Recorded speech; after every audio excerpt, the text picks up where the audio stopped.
Hey, this is Matt once again. Welcome back to another video. Once again, thanks to Tony, who sent me some money via PayPal for 4 reviews of 4 specific movies. One of them being this one, Unlawful Entry. Now, Unlawful Entry is a 1992 film starring Kurt Russell, Madeleine Stowe, and Ray Liotta. It's directed by the same guy that did Project X, which is a favorite of mine from the 80s, starring Matthew Broderick. He also did The Accused with Jodie Foster. He did this film called Truck Turner with Isaac Hayes back in the day. And the film is about a couple, Kurt Russell and Madeleine Stowe, where they love each other. They just moved in this new home. They got some money for them. And an intruder comes in from the skylight. Puts a knife to Madeleine Stowe's neck, throws her in the pool. And then the cops come by. One of them is Ray Liotta. And Ray Liotta acts very friendly to them, helps get the security put in, invites Kurt Russell on a ride-along. But then Kurt Russell sort of sees that this guy has a few screws loose. And Ray Liotta's top character forms an obsession on Madeleine Stowe. And things sort of unravel more and more. Now this was the time where you were getting quite a few films, these type of thrillers, late 80s and the 90s, where you had Fatal Attraction and other films of Michael Douglas. You had Pacific Heights. You had The Hand That Rocks the Cradle. You have this one I haven't seen, but I've heard of called Consenting Adults. Quite a few of these kind of flicks. Sleeping with the Enemy with Julia Roberts. And this is definitely one of the better ones at that time, mainly for the cast. Ray Liotta does a wonderful job in his role because you really buy him as this nice guy at the beginning, and then just how he just goes more and more crazy as the movie goes along, and just how obsessed he gets on the Madeleine Stowe character. Kurt Russell, it helps to have Kurt fucking Russell as the lead of your film. He's wonderful. Wonderful actor. Really enjoy him. I actually want to get the name of the director, because he did do a very solid job. Because the film, of course, like a lot of these movies, it's not going to be quote a 100% realistic movie, but at the same time, I felt that this did that better than other movies, made it a bit more believable. Jonathan Kaplan is the director's name. And you actually have a score by James Horner. May he rest in peace. James Horner, who did many films, including Aliens, among others. His score worked well for the flick. I thought it moved at a good enough pace. It was under 2 hours. I didn't feel it went too long or it didn't drag too much. The direction was competent. Quite a few nice sequences in the flick. Like when Ray Liotta has him for the ride-along, they do find the guy that hit Kurt Russell's house. And Ray Liotta is like, go ahead, hit him. And Kurt Russell's like, what? He's like, go ahead, hit him. Remember you said you wanted to rip his fucking heart out, didn't you? Then come on, hit the motherfucker.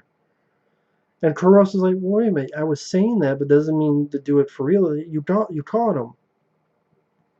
And then Ray Liotta just beats the fuck out of that guy. That's when Kurt Russell goes, okay, there's something uneasy about this person. And then again, Ray Liotta starts fucking with his life. Goes to this club that he's working on, developing. At one point, gets a boot on Kurt Russell's car, fucks with Kurt Russell's credit cards, puts some drugs in the house and gets Kurt Russell arrested. Kurt Russell tries to get help with Ray Liotta's partner, but then Ray Liotta, this is how far he's gone. Him and his partner go on duty, And Ray Liotta, with gloves, shoots his partner, shoots the suspect that killed his partner, and then literally sits down and watches his partner die and give his last breath of air. And Ray Liotta just sits there and watches that happen. And again, you get a really good inkling of just how far this guy is out the fucking window. He's out of the loop. He's fucking gone. Just needs to have a stint in the Betty Ford clinic or something. Eddie starts doing, crazy stuff like the alarm sounds, and Ray Liotta, even though they've stopped the alarm, Ray Liotta is there with a gun and watches Caruso Mallenstow having sex. And then when they realize Ray Liotta is there, he's like, "Hey, there was a disturbance, an alarm. I came to check you guys." And Caruso's trying to do the right thing. He goes to the cops and he's like, "Well, wait a minute, isn't this the same cop that you helped install your security system?" And he was so nice that Mallenstow called to tell how friendly he was. But it's never so out there that, like, come on, what the fuck are you doing, cops? Like, I didn't feel it never got so unrealistic that it was outright fantasy. Just the best way to put it. Again, the performances are very strong. I mean, yeah, Kurt Russell, Ray Liotta, two very powerhouse actors. And that's a big reason why the film works for me. Madeleine Stowe, she does a good job too in her role. I'm trying to think of other people I recognize. Dick Miller has a cameo as a policeman when Caruso has to pay to get the boot off his car. I'm like, oh shit, that's Dick Miller. I recognize him. The ending was satisfying because Caruso gets out on bail. Ray Liotta is with Madeleine Stowe, even tries to rape her, and Caruso and Ray Liotta get in this fun fight, struggle with each other. Some nice shots in there, like when he whips Ray Liotta's face right through glass, and you see the camera's like right on him. Like imagine this is the camera, you see Ray Liotta's go right through the glass, just bloodied up across the face. And Ray Liotta tries to play it cool because the alarm's blaring. He's like, "Oh yeah, the password is pyramid." What do you mean that's not the password? And Caruso's like, "Yeah, I changed the password." And Ray Liotta is, "What's the password?" And Caruso is, "You figure it out. 7 letters. Fuck you." You're like, "Oh yeah, 7 letters." I thought, yeah, that was a pretty cool moment. That was a badass moment. 7 letters. Fuck you. That's a rousing moment. That's like, yeah, it's Kurt fucking Russell. You don't mess with Kurt fucking Russell because he's Kurt fucking Russell. He even kicks Ray Liotta in the balls, punches him down the stairs. Madeleine Stowe gets a little bit to do as well. And then that satisfying moment where Caruso shoots the shit out of Ray Liotta, right in the chest, practical blood squibs. Just a satisfying ending. The film is pretty straightforward. There's not a lot of subplots that get in the way. The acting is on target. The direction is competent. The score works for the film fine. They kind of tried to do this film again to a lesser extent. It was called Lakeview Terrace, where Sam Jackson was the cop. And this is the much better version of Lakeview Terrace. And Lakeview Terrace, I forget, 2000 and somewhere in the 2000s it came out, but yeah, that's what Lakeview Terrace is, the lesser version of this movie. And this is a review that I don't know how in-depth I can go on because, like I said, it's a very straightforward movie. I remember reading on IMDb a bit of trivia that one of the people up for the Ray Liotta role was Mel Gibson. Now, I think Ray Liotta did a wonderful job, and This is around the time he played a lot of villains. I mean, he was in Goodfellas. He wasn't really a villain in Copland. He was a good character in that. No Escape, he played a hero. That's a film I'm on, but Ray Liotta did a good job. I don't hate that film. I just think it's okay. No Escape. And again, Ray Liotta did a great job here, but it would have been really interesting to see Mel Gibson, like Kurt Russell versus Mel Gibson. Granted, they were together in that film Tequila Sunrise, but this is a much better film than Tequila Sunrise. And neither one of them were villains in that movie. Here it would have been like an actual Kurt Russell versus Mel Gibson, and especially since Mel Gibson at the time was doing stuff like, I think the same year Lethal Weapon 3 was 92, somewhere around there. So it's like, here's a good cop, now here's a bad cop. But Ray Liotta, he did do a phenomenal job, so I'm glad he got the role. And I'm trying to see if there's any. It came out June of 1992, so it was a summer release, and it did not do that badly. It cost 23 million, and it made 57 million dollars. So pretty good size hit, which is strange because there's no special edition, any features on it. Because I shouldn't be surprised. That happens a lot. I don't recognize too many of the other actors.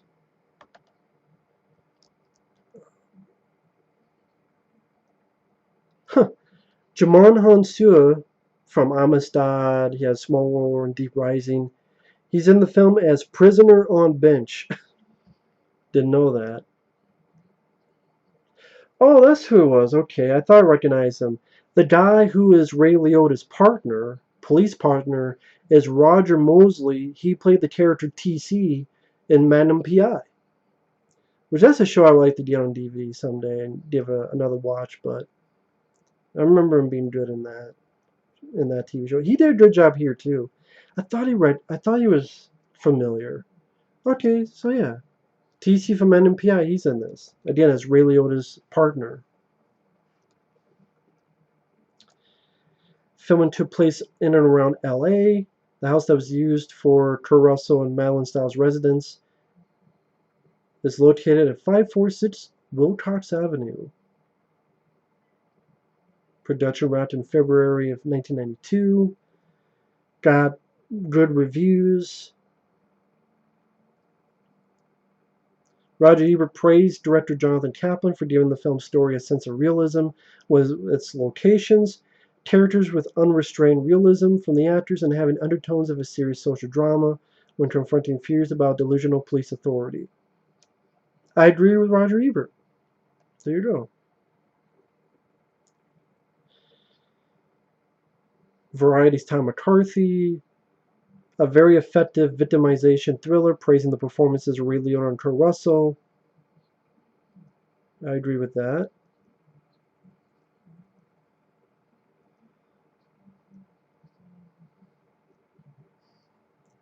Yeah, there's not much info I can find on the movie. I know that usually my reviews are like 20, 25 minutes long, so this is a bit on the shorter side, but it's a movie that speaks for itself. It gets a 6.3 on IMDb. It's a good rating for it. I mean, I would put it higher myself. Kurt Russell Mallenstow refused to use body doubles for the sex scene. One of the psycho thrillers made during the early 90s, which were set around husband and wife characters. You had Malice, Deceived, Shattered, Mortal Thoughts, Consenting Adults, Unlawful Entry, Presumed Innocent, Guilty of Sin, Sleeping with the Enemy, and A Kiss Before Dying.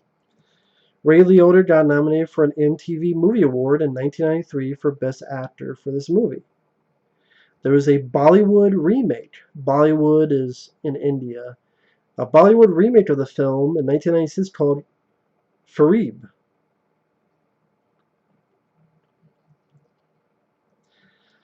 Mel Gibson, Tom Berenger, John Travolta, and Charlie Sheen turned down the role of Officer Pete Davis, which Ray Liotta played.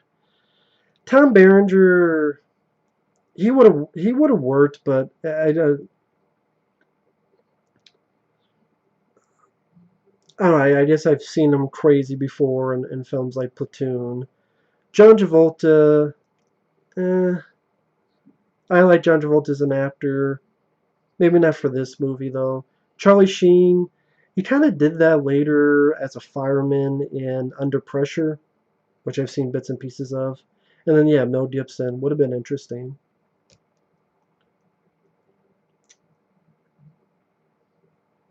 Kevin Costner, Jeff Bridges, and Bill Pullman were considered for the role that Caruso played.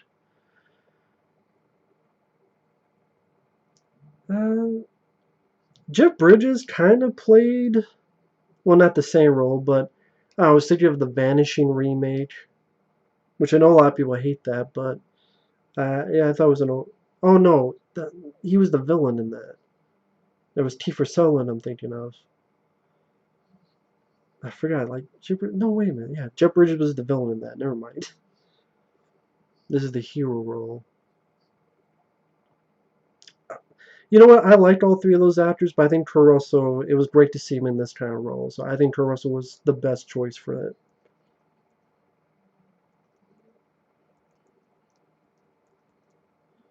In the edited for TV version, the amended password is "you lose" instead of "fuck you." So that made sense. But yeah, I don't know what more I can say other than solid thriller, great performances by his three leads. Kurt Russell and Ray Liotta especially did a wonderful job. Capable score by James Horner that fit the film well. The pacing was fine, didn't drag too much. The ending is very satisfying.